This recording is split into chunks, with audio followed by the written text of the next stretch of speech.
അടുത്ത പാർട്ടിലേക്ക് പോയാലോ? വീട്ടിലെത്തിയ അപ്പു റൂമിലേക്ക് ഓടിക്കയറി. അതേസമയം കുളി കഴിഞ്ഞ് റൂമിലേക്ക് വന്ന അരുൺ അവളുടെ മുഖഭാവം കണ്ടു ഞെട്ടി. എന്താ അപ്പു, എന്തിനാണ് കരയണേ?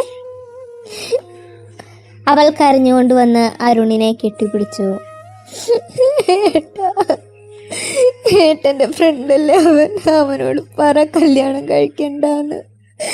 ഏട്ടൻ പറഞ്ഞ അവൻ കേക്കോ? ഒന്ന് പറ ഏട്ടൻ പ്ലീസ്. അവൾ കരഞ്ഞുകൊണ്ട് താഴേക്ക് ഊർന്നിരുന്നു. നീ ആരുടെ കാര്യം അപ്പൂ പറയണേ? എനിക്കൊന്നും മനസ്സിലാവണില്ല.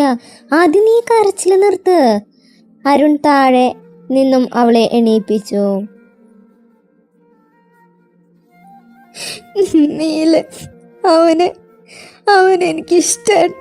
ഒന്ന് പറയൂ, അവനോട് വേറെ കല്യാണം കഴിക്കല്ലേന്ന് പറയൂ പ്ലീസ്. അവൾ പറയുന്നത് കേട്ട് അരുൺ ഞെട്ടിക്കൊണ്ട് രണ്ടടി പിന്നിലേക്ക് നീങ്ങി. നീ എന്തീ പറയണേ? നിനക്ക് വട്ടായോ അപ്പൂ? ഇങ്ങനെ പോയാ എനിക്ക് വട്ട് പിടിച്ചു പോവും. അവൾ മുടിയിൽ കോർത്തു വലിച്ചു. മോളെ, അത് ശരിയാവില്ല. നീയും കാർത്തിയും അത് നടക്കില്ലടാ. അവര് വലിയ തറവാട്ടുകാരല്ലേ, നമ്മളോ? അത് കേട്ടതും അപ്പു ഒരു നിമിഷം നിശ്ചലയായി. അപ്പോഴാണ് അവളും തന്നെ കുറിച്ച് ആലോചിച്ചത്. വെറും കൂലിപ്പണിക്കാരന്റെ മകളായ തന്നെ നീലന് ചേരോ? അപ്പു, നീലൻ നിന്നെ അങ്ങനെയൊന്നും കണ്ടിട്ടുണ്ടാവില്ല. കൂട്ടുകാരൻ്റെ അനീതിയുടെ സ്ഥാനമായിരിക്കും അവന്റെ മനസ്സിലുണ്ടാകൂ.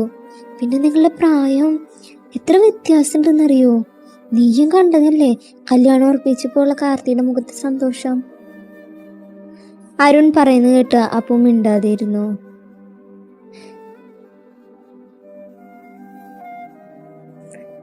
എടാ അരുണേ, സമയം എത്രയായിന്നാ? അച്ഛൻ ദാ ഇറങ്ങാറായി, നീ പോകുന്നില്ലേ? അമ്മ റൂമിലേക്ക് വന്നു. ദാ ഇറങ്ങമ്മ. അരുൺ വേഗം പോവാൻ റെഡിയായി. ഏട്ടൻ്റെ കുട്ടി, ഞാൻ പറഞ്ഞൊന്ന് ആലോചിക്ക്. അത് പറഞ്ഞ് അരുൺ പണിക്കിറങ്ങി. അന്നത്തെ ദിവസം മുഴുവൻ അവൾ ആ റൂമിൽ തന്നെയായിരുന്നു. ഭക്ഷണം കഴിക്കാത്തതിന് അമ്മ ഒരുപാട് വഴക്ക് പറയുന്നുണ്ടെങ്കിലും അവൾ അതൊന്നും ശ്രദ്ധിച്ചില്ല. വൈകുന്നേരം അരുൺ വരുമ്പോഴേക്കും അവൾ മനസ്സിൽ ചിലത് തീരുമാനിച്ചുറപ്പിച്ചിരുന്നു. ഏട്ടാ. ഉമ്മറത്ത് രാത്രി അകലേക്ക് നോക്കിയിരിക്കുന്ന അരുണിന്റെ അരികിലായി അപ്പു ഇരുന്നു. എനിക്കൊരു കാര്യം പറയാനുണ്ടായിരുന്നു. എൻ്റെ അപ്പു, ഒരാഴ്ച എന്നെ വല്യമ്മയുടെ വീട്ടിൽ കൊണ്ടാക്കി തരുമോ? എനിക്കിവിടെ നിൽക്കാൻ വയ്യ. ഒളിച്ചോട്ടാണോ? അങ്ങനെയും പറയാം. ഏട്ടൻ പറഞ്ഞത് ശരിയാ. ഞാനും നീലനും ശരിയാവില്ല. അവൻ്റെ നിശ്ചയം കഴിയുന്നവരെ ഞാൻ മാറി നിൽക്കുക. അതാണ് എൻ്റെ അപ്പുട്ടൻ. കാര്യം പറഞ്ഞാൽ മനസ്സിലാവും എൻ്റെ കുട്ടിക്ക്. പക്ഷേ നീലനേക്ക് നല്ല ചുള്ളൻ ചെക്കന് നീ എനിക്ക് കണ്ടുപിടിച്ച് തരണം. പിന്നില്ലാതെ. അല്ലെങ്കിലും കാർത്തിയുടെ കൺസെപ്റ്റ് നീയും തമ്മിലുള്ള ഒരു ബന്ധവുമില്ല. എനിക്കെന്താ അതിനൊരു കുഴപ്പേ ഉള്ളൂ. അവന് നല്ല ഹൈറ്റുള്ള പെൺകുട്ടിയെ ഇഷ്ടം. നീയോ ഒരു ഉണ്ടാപ്പി, മുല്ലമൂട്ടും പല്ലും ധാവണിയൊക്കെയായി മുട്ടോളം മുടിയും ഉള്ള അടക്കോ ഒതുക്കുള്ള ഒരു പെൺകുട്ടിയാണ് അവനിഷ്ടം. നിനക്കോ ഈ കോഴിവാലല്ലേ ഉള്ളോ? അപ്പുവിൻ്റെ മുടിയിൽ പിടിച്ചവൻ പറഞ്ഞു. Don't touch my hair. അവൻ്റെ ഒരു മുട്ടോളം മുടിയും മുല്ലമുട്ടു പല്ലും ധാവണിയും. എന്നാ അവന് വല്ല സീരിയൽ നടിയെ കിട്ടിയ പോലെ. അപ്പു പിറുവിറുത്തുകൊണ്ട് അകത്തേക്ക് പോയി. അപ്പുവിൻ്റെ ഭാവം കണ്ട് അരുണിന് ആശ്വാസമായി. ഒരുപക്ഷെ അവൾ കാർത്തിക്ക് വേണ്ടി വാശി കാണിക്കുക എന്ന ഭയം അവനുണ്ടായിരുന്നു. പിറ്റേ ദിവസം തന്നെ അരുൺ അവളെ വല്യമ്മയുടെ വീട്ടിൽ കൊണ്ടാക്കി. ഇടയ്ക്ക് വിളിക്കുമ്പോൾ അവൾ അവിടെ നല്ല സന്തോഷത്തിലാണ്. അവൾ പോയതോടെ വേഗം ആകെ ശോകമായി. അവളുടെ ഉറക്കെയുള്ള സംസാരവും ചിരിയും കളിയും വഴക്കും മണ്ടത്തരവും ഇല്ലാതെ എല്ലാവർക്കും ബോറടിച്ചിരുന്നു. അതിനിടയിൽ നീലന്റെ എൻഗേജ്മെന്റ് കഴിഞ്ഞു. അരുണും അമ്മയും കൂടിയാണ് നിശ്ചയത്തിന് പോയത്. പെണ്ണിന്റെ വീട്ടിൽ വെച്ച് തന്നെയായിരുന്നു ചടങ്ങ്. അത്ര വലിയ വീട്ടിലെ കുട്ടിയായിട്ട് എല്ലാവരോടും നല്ല രീതിയിൽ പെരുമാറുന്ന കുട്ടിയെ കുറച്ച് നിശ്ചയത്തിന് പോയ അമ്മ അപ്പുവിനോട് ഫോൺ വിളിക്കുമ്പോൾ പറഞ്ഞു. അരുൺ അത് കേട്ടൊന്ന് ഭയന്നുവെങ്കിലും അപ്പുവിൻ്റെ ഭാഗത്തുനിന്ന് ഭാവവ്യത്യാസങ്ങളൊന്നും ഉണ്ടായിരുന്നില്ല. ഒരാഴ്ച വേഗത്തിൽ തന്നെ കടന്നുപോയി. ഇന്ന് അപ്പു തിരിച്ചു വരും. ക്ലാസ് കട്ട് ചെയ്ത് വല്യമ്മയുടെ വീട്ടിൽ പോയി നിൽക്കുന്നതിന് അമ്മയ്ക്ക് ചെറിയ ദേഷ്യം ഉണ്ടായിരുന്നെങ്കിലും പിന്നീട് അതില്ലാതെയായി. അതിനിടയിൽ അമ്മയുടെ വീട്ടിൽ പോയ ആരതിയും തിരിച്ചു വന്നിരുന്നു. അപ്പു ബസ്സിൽ വരാമെന്ന് പറഞ്ഞുകൊണ്ട് അരുൺ അവളെ വിളിക്കാൻ ബസ് സ്റ്റോപ്പിൽ കാത്തു നിന്നു. സമയം വൈകുന്നേരം ആയിട്ടുണ്ട്. വന്ദനം ബസ് വന്നു നിന്നത് അതിൽ നിന്ന് അപ്പു ഇറങ്ങി വന്ന അരുണിനെ കെട്ടിപ്പിടിച്ചു. ഐ ആം കമ്മിങ് ബാക്ക് അരുണേ. എന്നെ പേര് വിളിക്കുന്നോടി മാരഭൂതമേ. എന്നാ നിന്നെ ഞാൻ ഹിപ്പൊട്ടാമെന്ന് വിളിക്കാടാ. മതിയാടാ ചേട്ടാ, നീ വണ്ടി എടുക്ക്. അത് പറഞ്ഞ് അപ്പു ബൈക്കിന് പിന്നിൽ കയറി. കല്യാണം ആവാറായതിനാൽ അത്യാവശ്യ കാര്യങ്ങൾക്ക് പുറത്തു പോവാൻ അരുൺ ഒരു സെക്കൻഡ് ഹാൻഡ് ബൈക്ക് എടുത്തിരുന്നു. എൻഗേജ്മെൻ്റ് എല്ലാം പൊടിപൊടിച്ചാ? നീലൻ്റെ വീട്ടിൽ മുന്നിലെത്തിയതും അപ്പു ചോദിച്ചു. പിന്നില്ലാതെ, ഞങ്ങൾ അടിച്ചു പൊളിച്ചില്ലേ. പിന്നെ ഒരു കാര്യം പറയാൻ വന്നു. നീലൻ്റെ വീട് വിറ്റുട്ടാ. അവൻ ഇവിടെ നിന്ന് മാറിപ്പോവാന്ന്. എങ്ങോട്ട്? അവളൊരു ഞെട്ടലോട് ചോദിച്ചു. നമ്മുടെ പാടത്തിനരികെ വേണുമാഷിൻ്റെ ആ വീടില്ലേ, അവിടേക്ക്. എന്താണോ പെട്ടെന്നൊരു മാറ്റം? ഹാവു, അവിടേക്കായിരുന്നാ? ഞാൻ പേടിച്ചു പോയി. അവൾ നെഞ്ചിൽ കൈവച്ച് ആശ്വാസത്തോടെ പറഞ്ഞു. അരുൺ പെട്ടെന്ന് വണ്ടി നിർത്തി. അപ്പു, അവൻ ചെറിയ ഭയത്തോടെ വിളിച്ചു. ദിവസവും 1.5 ലിറ്റർ പാൽ അവൻ്റെ വീട്ടിലേക്ക് കൊടുക്കണേ.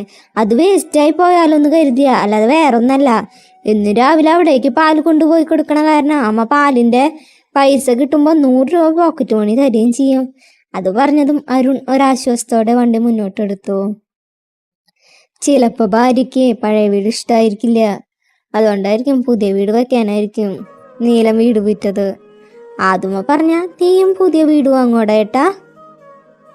പിന്നെ ഇപ്പോൾ ഉള്ള വീടിൻ്റെ ലോണ് അടച്ചു തീർന്നിട്ടില്ല, പിന്നെ പുതിയ ഒരെണ്ണം. ഒരാഴ്ച വീട്ടിലില്ലാത്തതുകൊണ്ട് അപ്പു വന്നപ്പോൾ എല്ലാവർക്കും നല്ല സ്നേഹമായിരുന്നു. അവൾ വന്നറിഞ്ഞ് ആദമ്മയും അവളെ കാണാൻ വന്നിരുന്നു. അരുണാണ് അവളെ തിരിച്ചു വീട്ടിൽ ആക്കിയത്. അവർ പോയത് അച്ഛനും അമ്മയും അവരുടെ പണികളിലേക്ക് തിരിഞ്ഞു. അപ്പു ഡ്രസ്സ് മാറ്റാൻ റൂമിലേക്ക് വന്നു. റൂമിൽ കയറി വാതിലടച്ച് ഫാൻ ഫുൾ സ്പീഡിലിട്ടു. ശേഷം പൊട്ടിക്കരച്ചിലോടെ ബെഡിലേക്ക് വീണു. കരയരുതെന്ന് കരുതിയതാണ്, പക്ഷെ കഴിയുന്നില്ല. വേഗം എഴുന്നേറ്റ് പോയി മുഖം കഴുകി ഡ്രസ്സ് മാറ്റി പുറത്തേക്ക് വന്നിറങ്ങി. രാത്രി വരെ എല്ലാവരോടും സംസാരിച്ച് കളിച്ച് ചിരിച്ച് പഴയ അപ്പുവായി.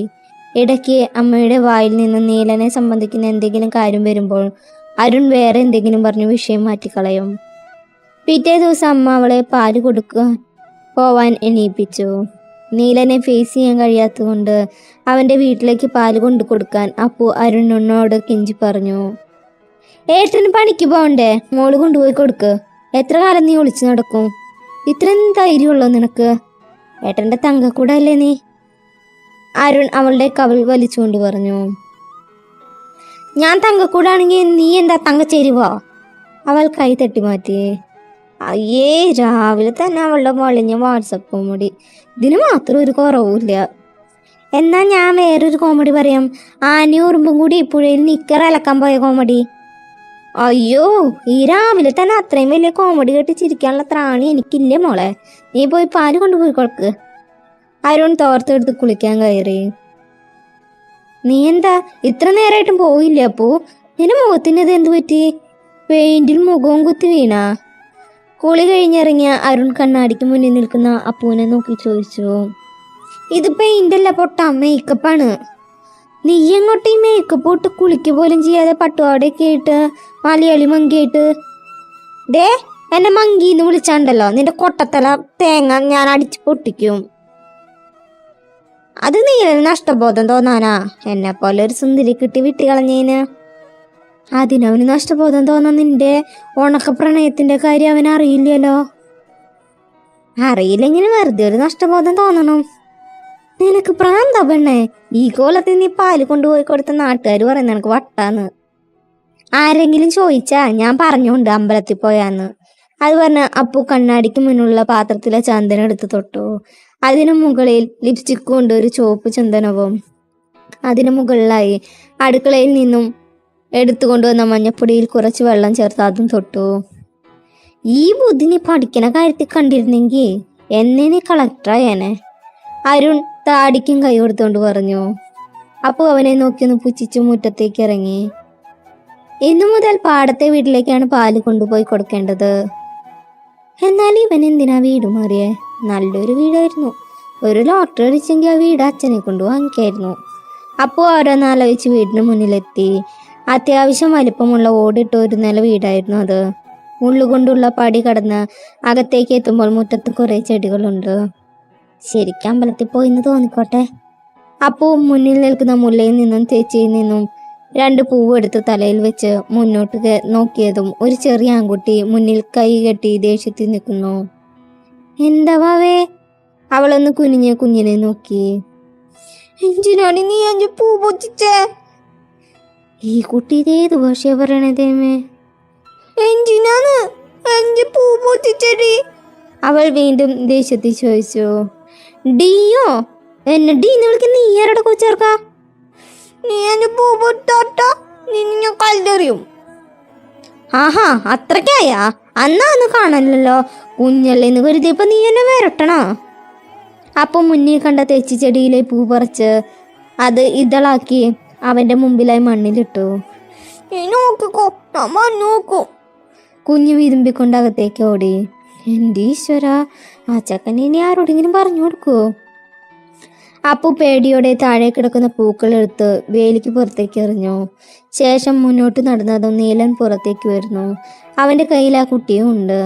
നെറ്റി ചുളിച്ച് പുറത്തേക്ക് വന്ന നീലൻ അപ്പൂനെ കണ്ടതും പരിചയഭാവത്തിലൊന്ന് ചിരിച്ചു. ഈ പെണ്ണ കാത്തു അമ്മന്റെ പൂ പൊച്ചേ? ഇത് നമ്മുടെ അപർണ ചേച്ചിയല്ലേ ആരൂട്ടാ? വിതുമ്പിനെ കുഞ്ഞിനെ നോക്കി നീലൻ ആശ്വസിപ്പിച്ചു. ഇല്ല, ഈ പെണ്ണ് പൂ പൊച്ചു തല്ലും അമ്മമ്മല്. ഇനി പൂ പൊച്ചാണ് പറയേ. ഈ വട്ടം സാരമില്ല, ഇനി പൂ പറിച്ചാ കാത്തിമമ്മ അടിക്കാട്ടാ. അപ്പോഴേക്ക് നീലന്റെ ഫോൺ റിങ് ചെയ്തു. വല്യമ്മ, ദാ പാല് വന്നിരിക്കണു. നീലൻ അകത്തേക്ക് നോക്കി പറഞ്ഞു കോളും എടുത്ത് അപ്പുറത്തേക്ക് മാറിയിരുന്നു. നീലൻ ആരോടോ ചിരിച്ചു ഫോണിൽ സംസാരിക്കുന്നുണ്ട്. ആരുമോൻ അവന്റെ മേലിൽ നിന്നും കുതിറിറങ്ങി അപ്പുവിന്റെ അരികിലേക്ക് വന്നു. ഞാൻ ഇനിയും പൂ പറിക്കും. നിന്റെ കാർത്തിമാമ്മ എൻ്റെ മൂക്ക് വലിച്ചു കയറ്റോ? എനിക്ക് ചോട്ടാ ഭീമിനെ പോലെ ലഡു തിന്ന ശക്തി വരും. എന്നിട്ട് നിന്റെ കാർത്തിമാമ്മനെ ഞാൻ ഇടിച്ചു സൂപ്പാക്കും. അപ്പോൾ കുഞ്ഞ് അരൂട്ടനോടായി പതിയെ പറഞ്ഞു. കുഞ്ഞാണെങ്കിൽ അത് കേട്ട് ഇപ്പം കരയെന്ന മട്ടില്. ഇതെന്താ അപ്പം മോള് പട്ടുപാവാടയൊക്കെ ഇട്ട് അമ്പലത്തിൽ പോയോ? പാത്രവുമായി വന്ന ഭാനുമ്മ അരൂട്ടനെ എടുത്ത് അപ്പൂനോടായി ചോദിച്ചു. അവളൊന്ന് മൂളി പാത്രത്തിലേക്ക് പാലൊഴിച്ചു. വിരുന്നൊക്കെ പോയി എന്നെത്തിയേ? അമ്മ പറഞ്ഞു എവിടെ പോയേക്കാന്ന്. വല്യമ്മയുടെ വീട്ടിൽ പോയതാ, ഇന്നലെ എത്തി. ഇതേതാ കുട്ടി? ഇതെന്റെ മോളിലെ കുട്ടിയാ, ആര്യൻ. ആരൂട്ടാന്ന് വിളിക്കും. ഇവന്റെ അമ്മ പ്രഗ്നന്റാ, അകത്തുണ്ട്. എന്നാ ശരി ഭാനു ചേച്ചി. അത് പറഞ്ഞ് ഒന്ന് ചിരിച്ചുകൊണ്ട് അവൾ പുറത്തേക്ക് നടന്നു. ഭാനുമ്മ അകത്തേക്കും. പടിയുടെ അടുത്തെത്തിയതും അപ്പു തിരിഞ്ഞു നോക്കി. ഭാനുമ്മയുടെ മേലിരിക്കുന്ന അരൂട്ടനെ അവളെ തിരിഞ്ഞു നോക്കുന്നുണ്ട്. അപ്പു പടിക്കലുള്ള മുല്ലമുട്ടിൽ നിന്ന് 5-6 മുല്ലപ്പൂ പറിച്ച് കുഞ്ഞിനെ നോക്കി കോക്കിരി കാട്ടി പുറത്തേക്ക് ഓടി. അത് കണ്ട് അരൂട്ടൻ്റെ ചുണ്ടുകൾ വിരുമ്പി. ഇതെല്ലാം കണ്ടു നിന്ന നീലന്റെ ചുണ്ടിൽ ഒരു പുഞ്ചിരി തെളിഞ്ഞു. പാല് കൊണ്ടുവന്ന് അപ്പു ഡ്രസ്സ് മാറ്റി പല്ല് തേച്ച് TV-ക്ക് മുന്നിലിരുന്നു. ശനിയാഴ്ച ആയ കാരണം ക്ലാസ്സൊന്നുമില്ല. അവൾ രാവിലത്തെ ഭക്ഷണം കഴിച്ച് റൂമിൽ വന്ന് കിടന്ന് ഫോണിൽ നോക്കാൻ തുടങ്ങി. നീ ഏത് സമയത്ത് നോക്കിക്കിടന്നാ മതിട്ടാ, പണിക്കൊന്നും ചെയ്യണ്ട. അമ്മ റൂമിലേക്ക് വന്നു. എന്താ അമ്മയ്ക്ക് വേണ്ടേ? ഏത് സമയം തന്നെ. ആ കുഞ്ഞമ്മണിയെ കൊണ്ടുപോയി പാടത്ത് കെട്ടിയേ. തള്ള പശുവിനെയൊക്കെ ഞാൻ കൊണ്ടുപോയി കെട്ടി. അതിനെ പോയി കെട്ടിയിട്ട് വാ. അമ്മ എന്തായാലും തള്ള പശുവിനെ കെട്ടാൻ പോയില്ലേ? അപ്പൊ ആ കുഞ്ഞിനെ കൂടി കെട്ടായിരുന്നില്ലേ? ഇവളെ ഇന്ന് ഞാൻ.